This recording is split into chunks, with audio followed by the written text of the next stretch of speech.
there's something called a map, which you all will be familiar with. It's just a screenshot of the place that you zoomed into. Then you've got something called an overlay. An overlay is like an invisible, say, grid. And this is the grid that you're just going to throw onto the map. And you can't really see it because it's completely transparent. But what this overlay contains are tiny little objects, place marks in different coordinates. And when you place this overlay here, what you can see are those little place marks marking the location. So you actually think Oh, I'm sorry, I didn't mean to interrupt you. No, that's Does all the right. grid change with, or does the overlay like change as you move the map? Like, is it an overlay for like the entire world? Yeah. Okay. it's like one big, Okay. this overlay isn't really, it's just a way of understanding this. Right. This is abstracting it out. So the overlay coordinate system is latitude and longitude, Exactly. right? So you It's just- not pixels. Got it. What you fundamentally need to understand is what you're going to see here on the map, this happy face or sad face or anything, is not really there. It's on your overlay which you've just drawn onto the map. So that being understood, I can go onto the code and show you where the map is and where the overlay is.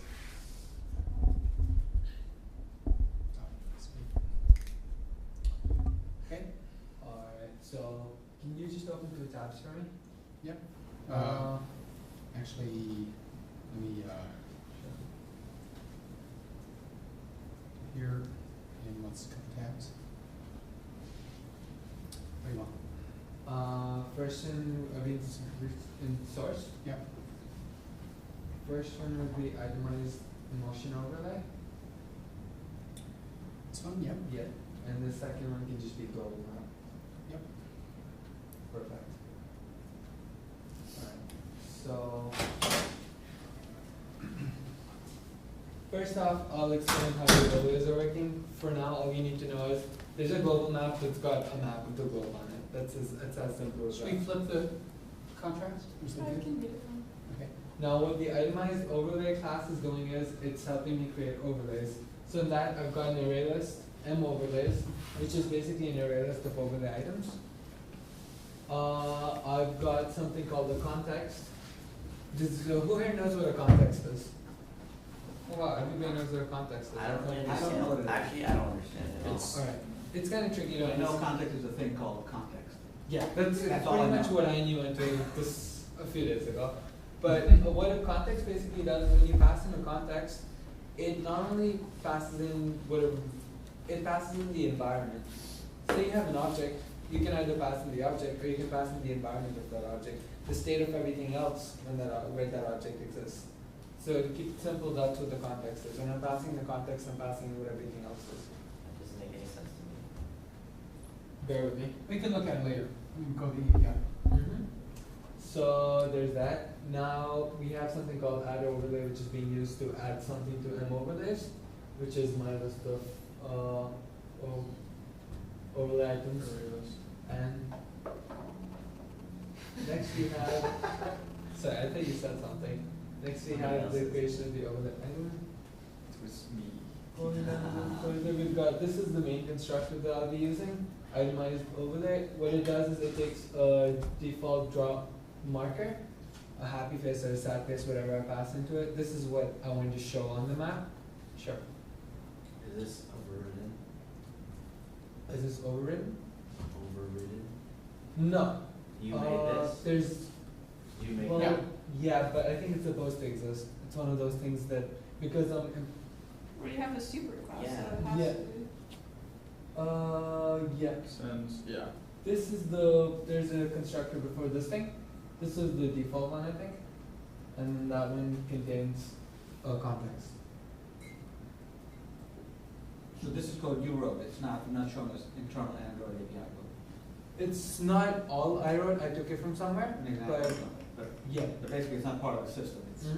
And I modified it quite extensively. Well, somewhat extensively. Let's populate. I'll explain that in a second. So there's itemized overlay, context, super bounce center bottom. This thing is probably something you're not familiar with. This command is telling it that every time I place that little image, it places the image exactly on top. So it's the chin of the happy or sad face that's the coordinates. I could center it on the coordinates, I could put the chin on the coordinates, I could place it right below the coordinates. That like some fancy words for that. again, the context and populate. Every time I'm constructing an overlay, I have to throw in populate, and this was one of the biggest problems I had. If you don't populate an overlay, and then you go and tap the map, it automatically runs on tap, finds nothing over there, and your system crashes. So you have to throw in something called populate. Wait, what's populate again? It's basically some sort of artificial population method. Well, when you have an overlay that's actually empty, and you hit on tap and it's looking for an index and it doesn't find anything, the system crashes. But if you throw in populate over there, it does something to it. I haven't really. You don't have to write, populate was written for you? No, I had to write it. For the Can you show long it to time. us? Yeah, this wasn't in. Sorry, would you want? Did you write the code? for The populate? method? No. I just used the method, but where I got this, the idea of this code from, Mhm. they didn't have a populate in there because they didn't have this on tap thing. Mhm. So when I threw an on tap and I started making the whole app run, every time I touched it, just crashed if it was empty. Mhm. If didn't do happy or sad updates, the whole system would crash and I had no idea why. So you need to populate overlays, so they actually have a populate method for it. So that populates the entire class? Yeah, whatever overlay you're talking about. So each face is its own overlay No, each face is, each face is its own overlay item. item? Yeah, and those items populate the overlay class. Oh, I see, this is, okay. Because this is a list of different objects. Mhm. Now, I'll show you where we're filling some later. On tap, basically what it does is it takes in the overlays, creates a new alert dialog box, looks at the whatever object was passed into it, like whatever object for which we have an index was tapped, and sets the title, the message, and the date. So these are the little boxes you could see when you tap the happy or sad face and they show you the date or message. So that was this class. Wait, the index is a number? Index is a number absolutely specific to your whatever happy or sad face, in our case bottles. So- Is it a list of those things? Yes, It's the getting it overlay is from- going to be a it's getting it list from a of list. different objects. The index refers to each individual So object. you have two of these, you have one for happy faces and one for sad faces. What we're Right. doing, we have two different overlays, Yeah. and what they do is they filter out this linked list. I'll come to that. By the way, the default marker here, when you're creating an itemized overlay, Mhm. you say what the default marker is, and then you're saying you add, you're saying you add it here, here, here, here, here, here. That's what you had some add item Yeah. method, right? Create item, no. Add, the previous one, is that it? Add overlay. Add overlay, is that? So it's adding whatever, so your individual object is being added to the overlay. Okay. And now we're gonna go to the, Wait, Can we see overlay item? uh, Did you write that one, or is that a? no, I think that was built in from where I got this going. Okay. So this was helping me just get the idea of overlay. You had a question? so on tap, is that actually when you tap Mhm. something, but how does it register where you're tapping? That's what the index does. There Right, isn't, so, okay, go ahead. when you're tapping, it'll check for the index of that particular spot. So you have to show us where you actually add, how you add an item onto the map. Is that Where what the it's code doing? that calls this class to add the item. Right here, if you look at, you're giving it an int every time it's getting it. Okay, so I'll But show where's the you. load, yeah, but the latitude and longitude. Yeah. I'll show you Coordinates. that. How does it Where do you put that register? on? Yeah. When you're clicking on the screen? Must be in the overlay item, I would say. It looks, it looks for the index. Where Yeah, it's getting but the index from, You're, that's where you use I that. mean, if you're tapping, Mhm. it has to register a location, and the index isn't a location, the index is like a thing in the Coming back list. to here, this point, the grid that I showed you, Yeah, you're throwing an overlay on there. yeah. Now, this is something Google APIs work with. They know how to convert the APIs, coordinates, whatever, to the index. So this is not something I'm. Yeah, so let's see, personally we wanna handling. see, I'm just So tapping if you this, and it'll touch- look for an index number on the overlay, and automatically know where I'm tapping.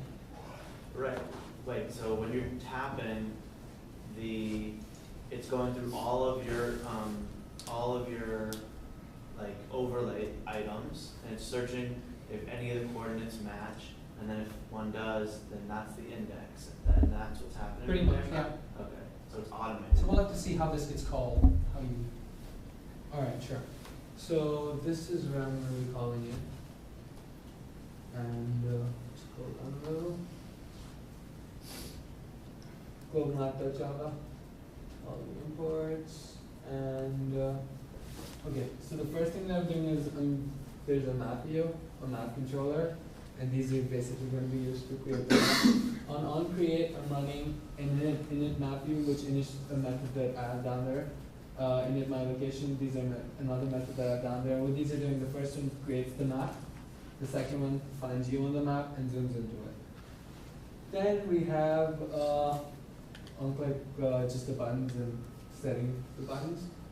I'm going to skip on click right now and come back to it shortly.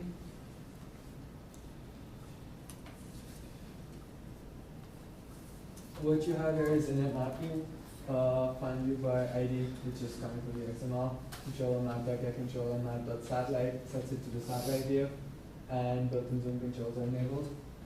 Then we have, Does that built-in zoom control account for like the pinch to zoom thing? yeah, that's also, there's also two little buttons at the bottom if you notice for zoom in.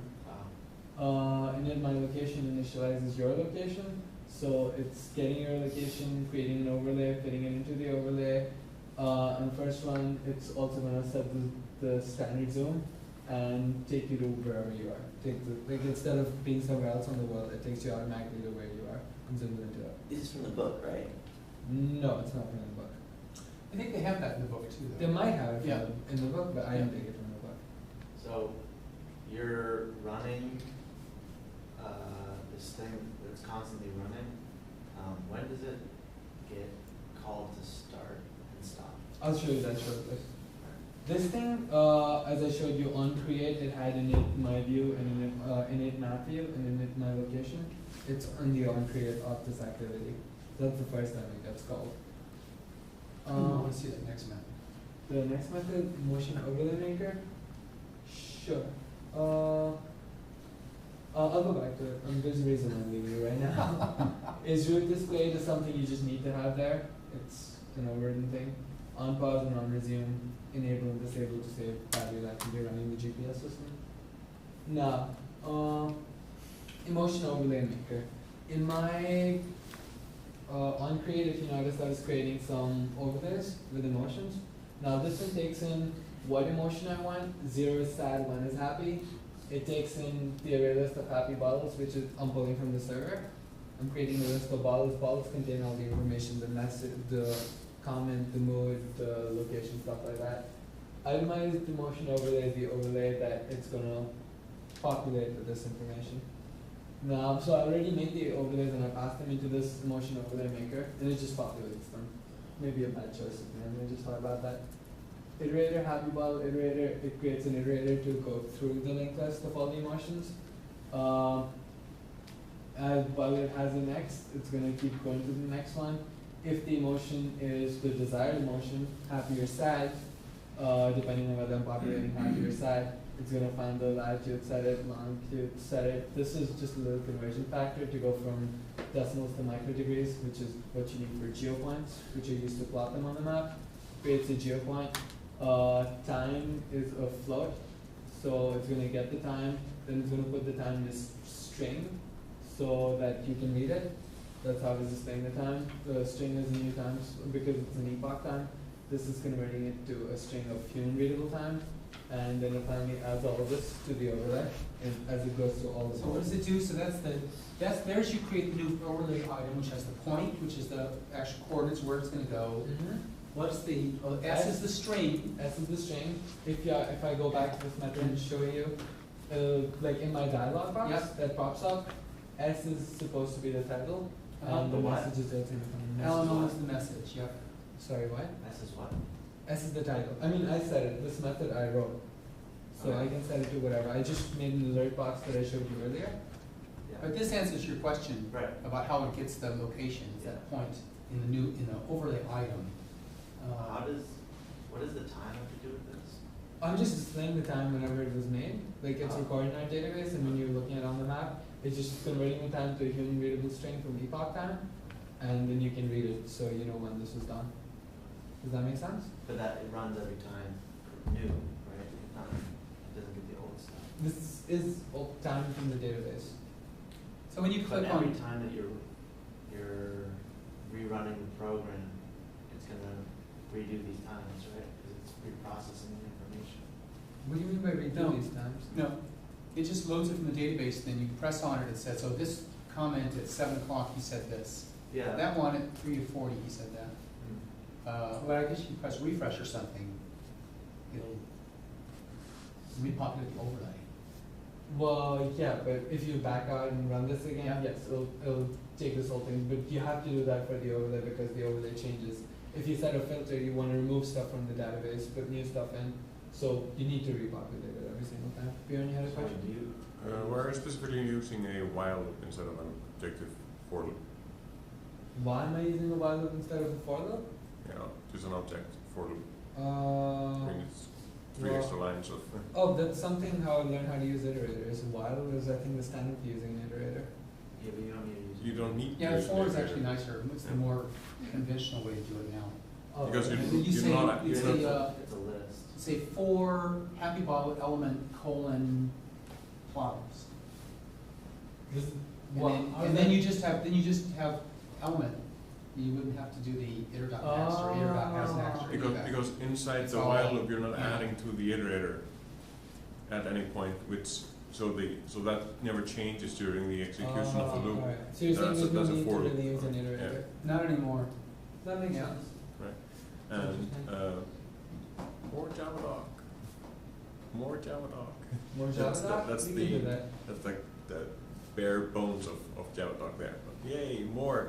I had it and then it crashed. We can- We okay. lost everything. Okay, now going back up to show you what we were doing here, when we called it. This is the part that I skipped earlier, Whoa. and this is kind of tricky. This is the big on-click view. And this is something that wasn't here initially, but I had to do it. On-click view is designed not to take anything, I mean, it's a default, it's one of those things that has a standard format to it, and I can't really throw in any, pass in more stuff to it. So a lot of the stuff which I wouldn't have ideally created here, I had to put it inside on-click view.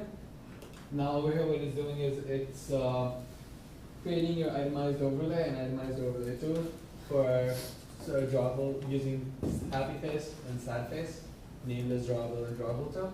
So this is my overlay of happy faces, this is my overlay of sad faces. This is pulling the data. Data helper is like an instance which helps me pull from the server. Plotables is the link that I'm pulling. And map overlays is just creating the overlay. This overlay, map overlay. Oh, it's just a reference to the overlays, that's fine. And this is where I'm gonna pass in happy and sad for the happy overlay and the sad overlay, and use the motion overlay method, overlay maker method that I showed you just fill up. This is where I'm calling it and populating them with happy and sad faces. So every time you click it has to go through and repopulate the entire map with happy faces and sad faces. Not really, because we've got checks below. So I'll show you in a second. Say you have a question? I was gonna say, why not put some of that stuff in the constructor and have them be instance variables? In like the drawable and drawable two? Because they're not gonna change, Because you can't pass them in then. in the constructor you could. They were initially in the constructor. But yeah, it's not, it's a minor point, we can talk about it later. Alright, sure. Coming to the switch indications, which is badly formatted for some reason.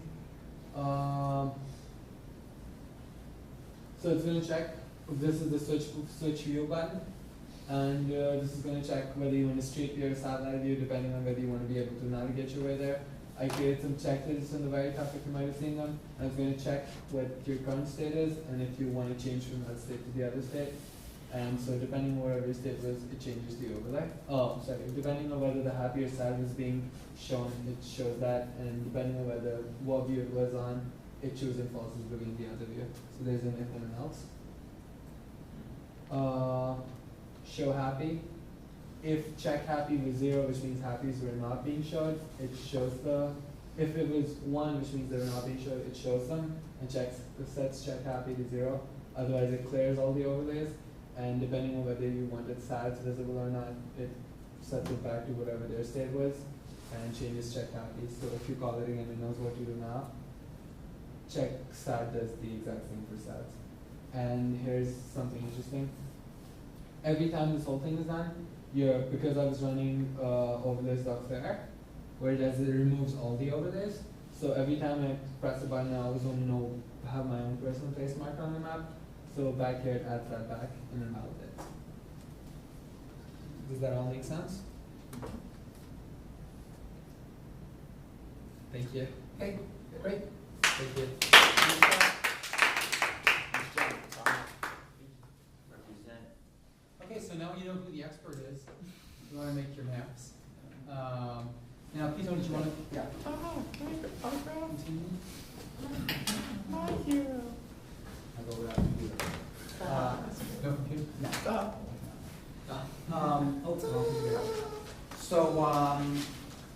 First of all, tomorrow, Tim and I are gonna work it out in detail, but tomorrow we're not gonna have lectures.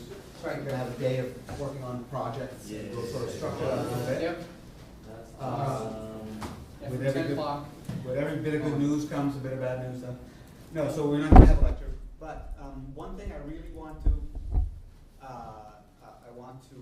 talk about a little bit more is this question about how to use Unbouncer and how to get effective benefit out of it, okay? And I want to review a couple of things that we talked about a few days ago on the custody and reinforce a couple of the ideas which I think may not have fully been grasped by everybody. So quick question, who wants to hazard a guess at what an MVP or a minimum viable product is? Seems like your definition was different than the definition of Ed who was here yesterday.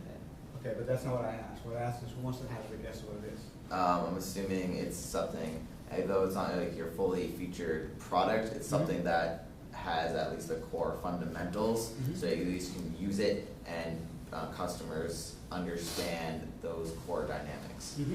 Anybody else? Yeah. The least possible thing that you need in order to get funding or buy-in from other people. Yes, that's an element of it. Yeah. I'd say it's the least possible way you can actually test what it's doing, in the sense if you want a game, before spending a lot on art design, making 50 levels and then programming for all those levels, you make just Right. one level, get a little bit of everything so you can Right. run it through. Yeah, there's elements of truth in all that. I think the definition I like, which is sort of the narrow, custom definition. Yes. For draft, there's a clear goal and, well, for drafting, there's a clear goal and there's a way to win and there's a way to lose. Yeah. So that would be your minimum viable product for that. The term is kind of misleading because the word product implies what everybody here said. But the way people talk about it in custody is the smallest bit of work you can do to answer or to test one of your hypotheses. Okay, it does not have to be a product. It could be a script for a call. It could be a web page. And so, and yes, at a certain point of evolution, it is what you guys said, a minimum product that does the minimum thing. But the minimum product that does the minimum thing is often something you can actually ship, and you can even charge money for it. The MVP idea is trying to emphasize the fact that you don't need to get that far before you can start testing your hypotheses. So,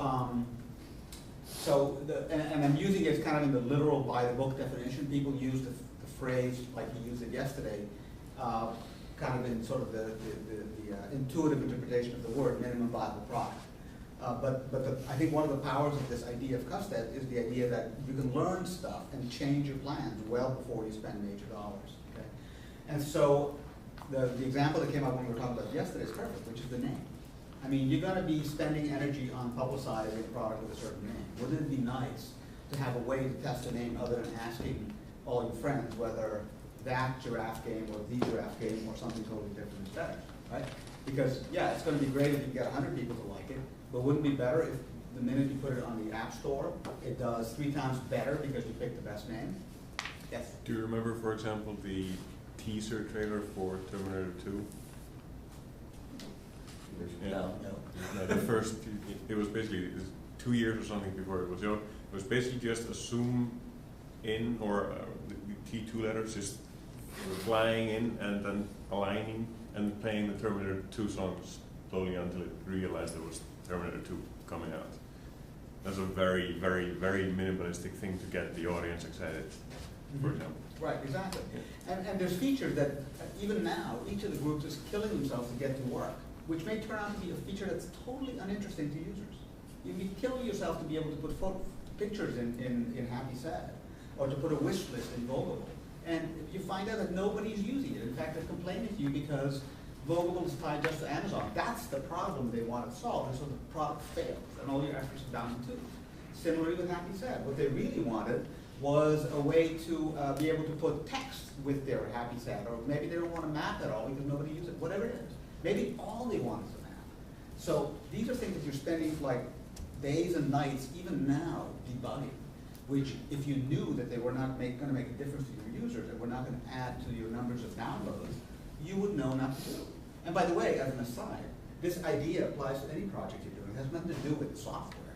Anything you're undertaking, which is a big, complicated thing, if you think in terms of what is the smallest way I can measure today, quasi-scientifically, that this aspect of what I'm trying to create is going to be of interest to the people I'm trying to create it for, is important to you. Boy, that could save a lot of trouble. So, you know, if you were designing a new car, or you're planning you're starting a company that does bike trips in Italy, or whatever it is, you could stop and think, how do I figure this out before I go to the track, finding the licenses I need to run bikes in Italy, or whatever.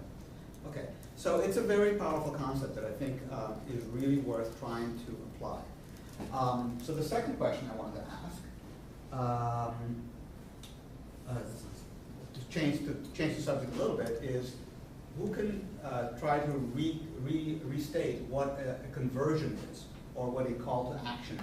Well, now we are talking about a web page. Who can try to reconstruct that? Yes?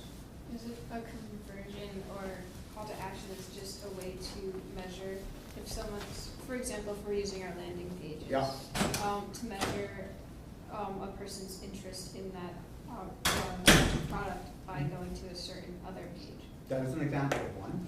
Yeah. What I'd say a conversion is to be able to assess that this person has just gone from a viewer to a user. Yeah, yeah, that's another way. And those are both true. And the more abstract way of stating it is that when you have a web page or a landing page, presumably you have a reason to put that up. You're putting there for a reason. You're putting it because you hope that the user does some particular thing. Right? It could be clicking on a link. It could be sending an email. It could be just reading it. Whatever it is, if you didn't have a reason to be putting that web page up there, you wouldn't be putting it up there. So a conversion, or it could be just literally placing an order.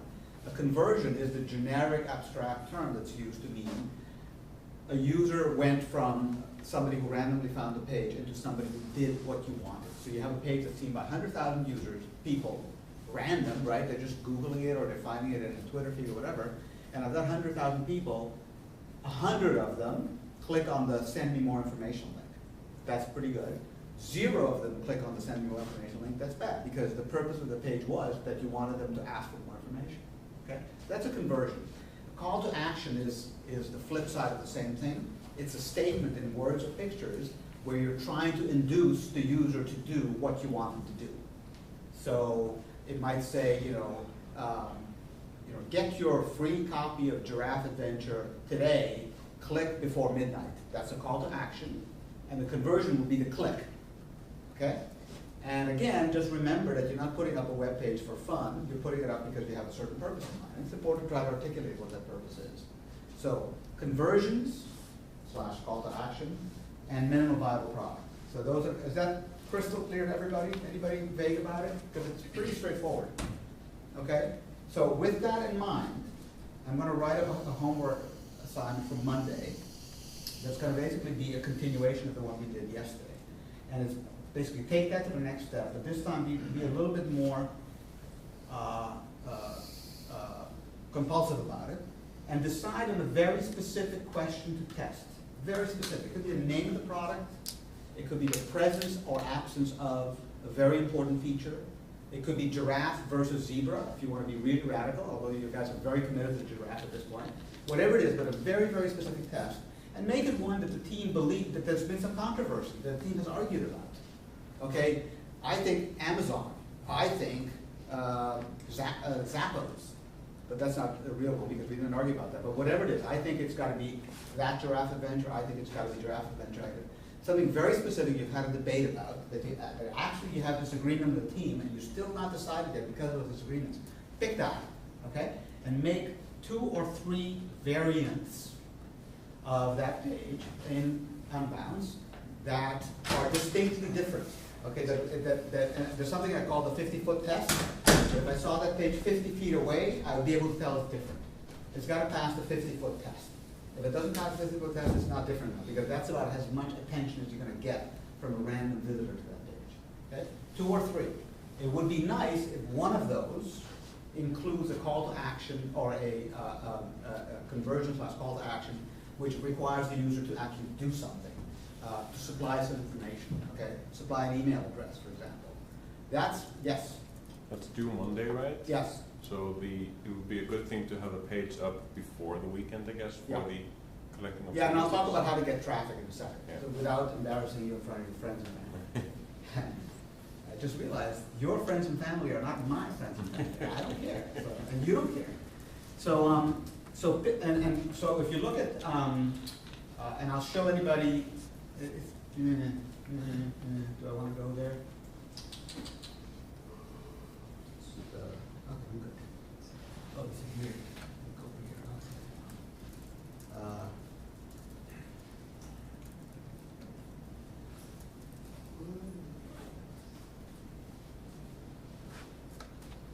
And you know, we don't all love Unbounce. There are other products. You're welcome to use another product, but I think this will be the easiest because it just happens to be there. It's got a UI that's, I think, pretty interesting, but it can be confusing.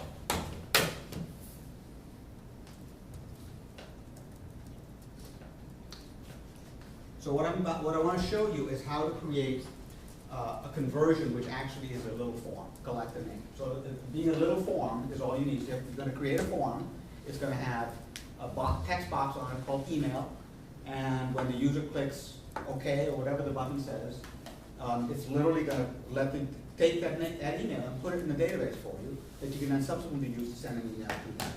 Okay? So it's taking forever, but just look at that, and if you can't figure it out, send me an email or talk to me and I'll show you. It's pretty straightforward. So one of your variants should be one that collects some information, okay? And so that's the deliverable, is to get that page up over the weekend and collect a nice chunk of visits and conversions.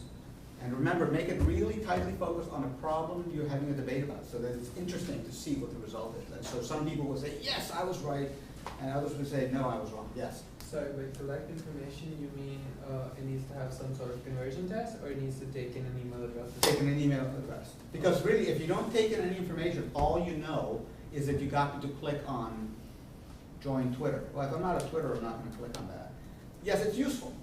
But, or if there was a thing in the App Store, you could go to the App Store. But collecting, you know, and you might say, well, people don't want to give my email. Right, they don't want to give their email unless they're intrigued by your message, right? They're not going to want to give their email. So you got to put something in there that's going to go, somebody go like, this sounds fun. You know, these guys, they don't look nuts. I'll give their email.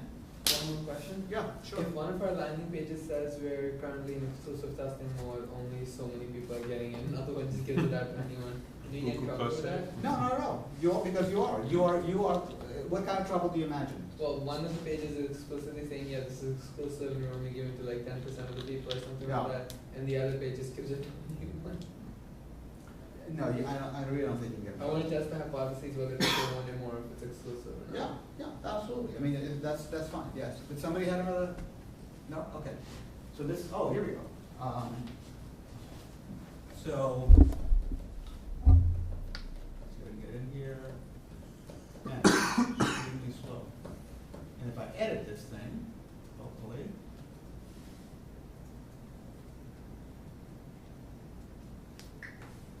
God, this is really small. Oh, wait, I made it bigger. Okay, so here it is. This, if I click on it, it's a form, design your form, and I put an email on there, I gave it a list, so, and I actually, for fun, I gave it a checkbox so they could do that. And so everybody sees this on the landing page when they go to it, and they have a chance to hit submit. And when they do, somewhere in here, yes, form, confirmation. Oh, I can actually say thank the confirmation dialog. Very nice. And then I can go back. Let's see. Here somewhere. Exit. Oh yeah, here. Save. Close. Whatever. Close that.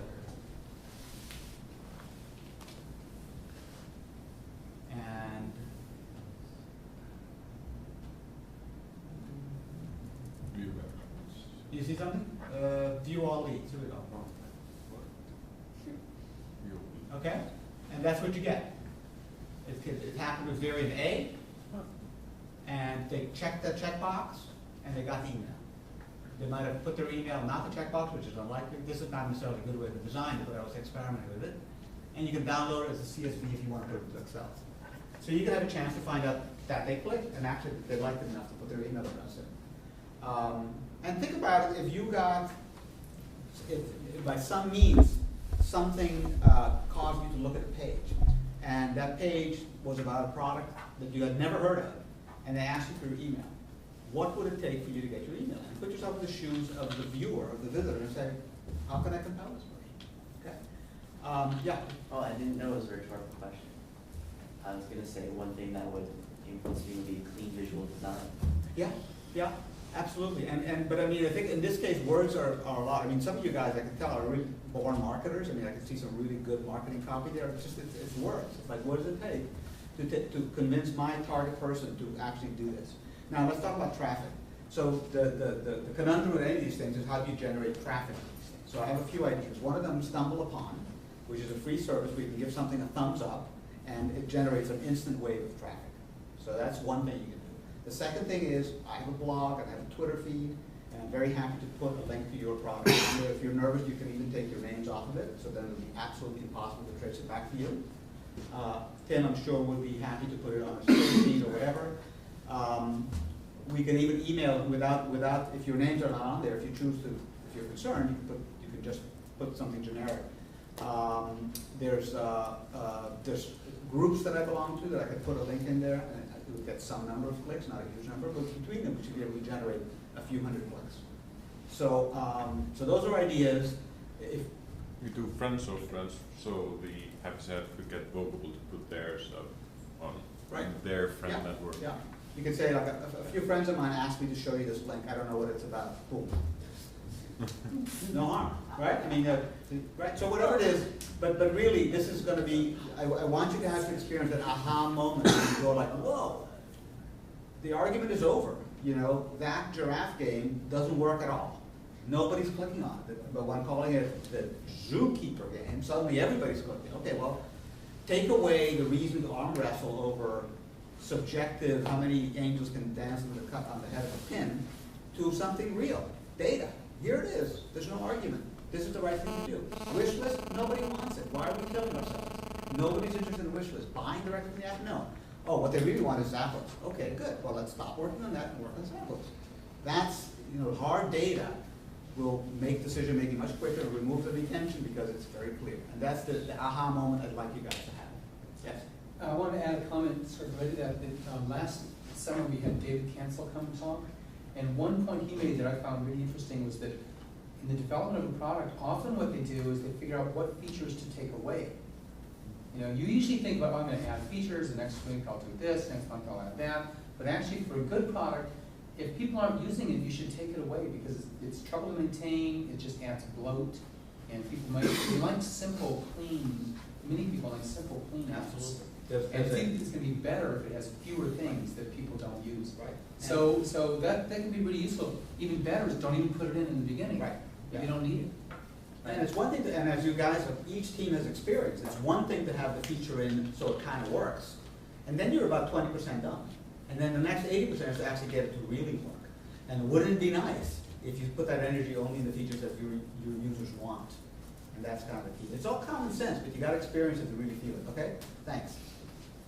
That's it. Okay, good. So this afternoon, it's just working on projects. Yep. And tomorrow, 10 o'clock, we'll meet here.